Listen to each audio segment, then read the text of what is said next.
So I want to take this time to talk about the yamas and the niyamas of yoga, specifically Ashtanga or Patanjalian yoga.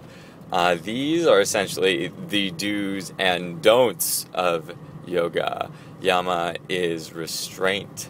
So the 5 restraints of yoga are 1, ahimsa, 2, asatya, 3, satya, or steya, excuse me. 3 is asatya, 4 is brahmacharya, and 5 is a parigraha. So let's go through those in a little bit more depth. Something that I'll probably do much more in terms of each one specifically at another time, because these are really fascinating and also very useful for our own lives. And before I even go forward and describing the specifics of the yamas and niyamas, let me first say why it makes sense to even follow the yamas and niyamas in the first place. Because you could say, well, great Patanjali, you ordered me to do all these observances and restraints, but why should I do them? I'm pretty happy the way I am. Well, I'll tell you why.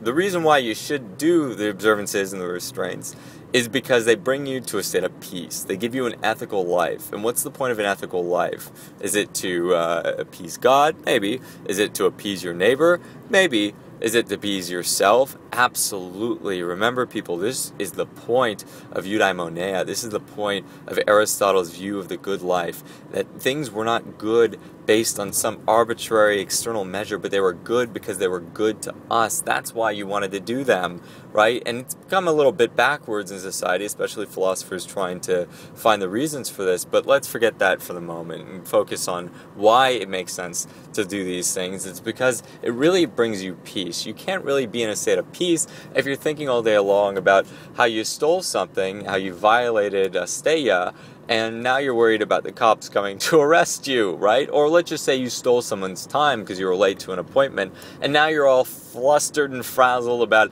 how they're never going to invite you anywhere again, or they don't like you anymore, or how you lost a little bit of their respect and your own integrity, right? So it's really important to stay in tune with all these things, right? So it gives you a sense of peace, and this sense of peace helps you in every aspect of your life. It helps you with your relationships, because who wants a friend who's totally erratic and crazy? Actually, maybe I'll take that back. A lot of my friends are crazy, and I appreciate them for that. But it's also really important to have your friends who are sane, who can maintain their peace and equanimity even in the most troubling of times.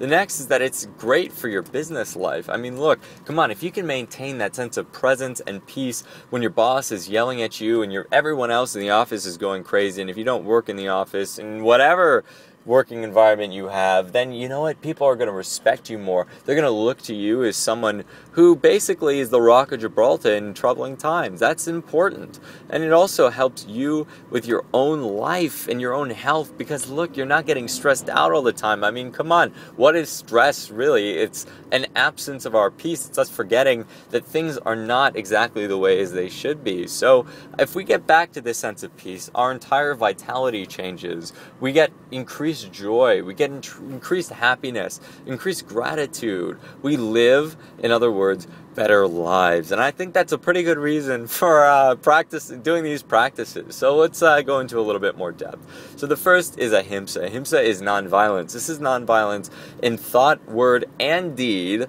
Deed is the one most focused on by most people, but not necessarily the most important. And this is either to ourselves or to others, because we could go around thinking all day long like, oh, I hate that person, I hate that person, I hate that person, and do violence to them, right? Violate ahimsa. But similarly, by doing that very same thing, we don't even have to think about it and turn it towards ourselves. We're doing violence to ourselves. Why? Because we're bringing ourselves out of that state of peace, out of that state of equanimity. So there is what happens, right? And then there's the thought of what happens. There's the actual action, and then there's our perception of the action.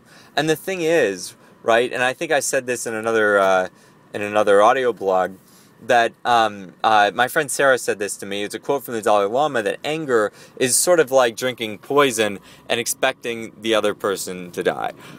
Obviously, it doesn't work. Obviously, it's not very constructive. Obviously, it's just plain stupid. So why do it? But we do it all the time. So the point of ahimsa is to not drink the poison, to not give the poison to anyone else, but to just be a blessing generator. And there's a second part to this too, called paripaksha bhavana, which is basically turning everything into the positive. And it's related to ahimsa. We don't have to get into it now. I just want to cover everything at a most basic level so you can get it.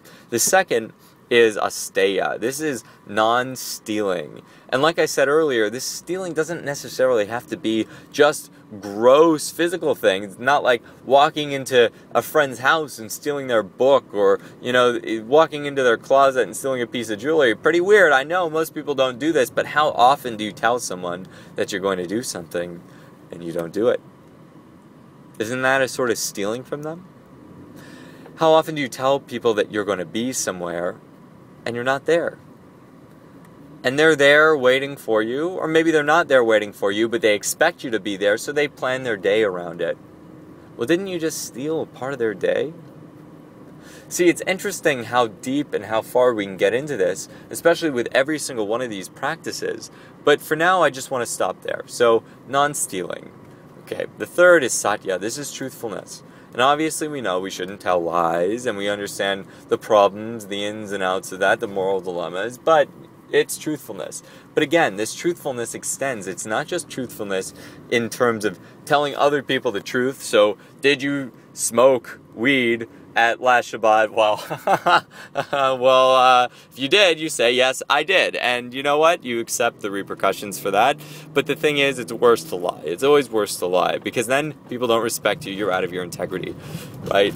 And there's more we could say about that, but you know, let's drop that for the moment. And now we'll just think about it in terms of the other deeper element of not lying to yourself, right? And this means if you have a certain feeling about something, not to deny that feeling and push it away, but to accept it fully as what it is. Because we can so often mask all of our problems, all of our insecurities, all of our concerns under the veil of, oh, it's all good, brother, when really, in fact, it's not all good. And by not being true to ourselves about this particular stuff, we end up really, really losing our integrity. And we end up hurting ourselves more. So we have to be truthful with ourselves. Next, we have brahmacharya. And there are a lot of Sanskrit words that have a ton of different translations. So this could be celibacy, which might not be the most inviting translation. So we can think about it as a middle path. This is the path of non-excess. So we're not going to be either too hot or too cold, or too involved or too removed, right? We're going to be very balanced. And this also relates to purity, too, in the best of ways, which is one of the observances. So the last one is a parigraha. This is the path of non-excess. So we're not going to be either too hot or too cold, or too involved or too removed, right? We're going to be very balanced. And this also relates to purity, too, in the best of ways, which is one of the observances. So the last one is a parigraha, and this is non-attachment or greedlessness or non-hoarding. And this is really important because the point of a parigraha is, what it really is not giving gifts with strings attached, right? And again, here's another instance where a lot of the yamas and niyamas kind of correlate, because, you know, we could also think about this in terms of santosha or svara pranidhana, which are two of the other ones that we'll get into in a minute. But I just wanted to mention that for now, and just, you know, show you how interesting some of these things are, and, you know, allow you to think about them for a second. All right, now we have the observances, the niyamas. So the first one is saucha, and forgive me if I pronounce these wrong, for any Indian listening.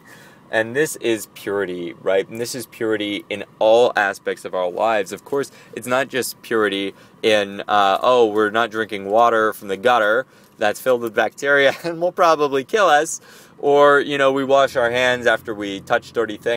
So yes, again, it's not just purity in terms of the gross physical aspects, right? Like, for example, with eating.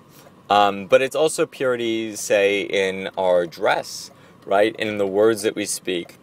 Also purity in our diets, right? Purity in our thoughts, right? How we communicate with ourselves. And how we communicate ourselves will almost always determine how we accomplish our goals, our tasks, and what directions we take in life, right? If we communicate with ourselves that we can't do something, then guess what? We're not going to be able to do it. But if we communicate with ourselves that we can do it, then guess what? We probably will do it, or at least we'll get a lot closer to doing it than if we communicated anything else, right? We'll mobilize some sort of support in order for us to be able to accomplish whatever task it is that we have in front of us, as opposed to just moaning and crying and allowing our position to stagnate, right? So there we go with purity. Next we have tapas, santosha. Santosha is contentedness, right?